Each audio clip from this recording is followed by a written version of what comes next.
आज हम ऐसी रेमेडी बनाएंगे जिससे आपके हाथ और पाँव नरम और मुलायम हो जाएंगे और सफ़ेद हो जाएंगे और पाँवों की एड़ियाँ क्रैकलेस हो जाएंगी। इससे पहले कि मैं आपको इस बेहतरीन रेमेडी के बारे में बताऊं, प्लीज़ आप मेरा चैनल सब्सक्राइब कर लें।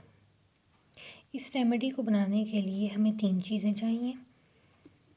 Boric acid. बोरिक एसिड आपको किसी भी पंसार की दुकान से इजीली मिल जाएगा।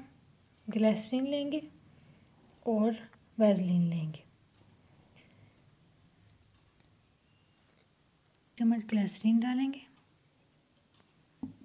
और 1 चम्मच ही वैसलीन का डालेंगे।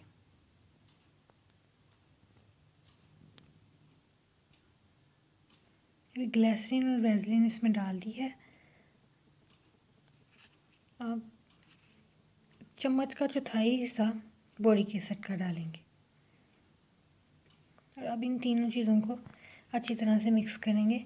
वैसलीन आपके पाँवों को सफ़ेद करने में बहुत मदद करती है।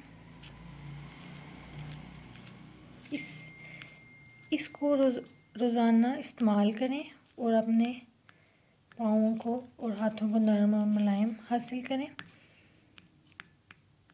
1 दिन में ही आपको इसका रिज़ल्ट मिल जाएगा। ये आप देख सकते हैं कितनी ज़बरदस्त क्रीम तैयार हो गई है।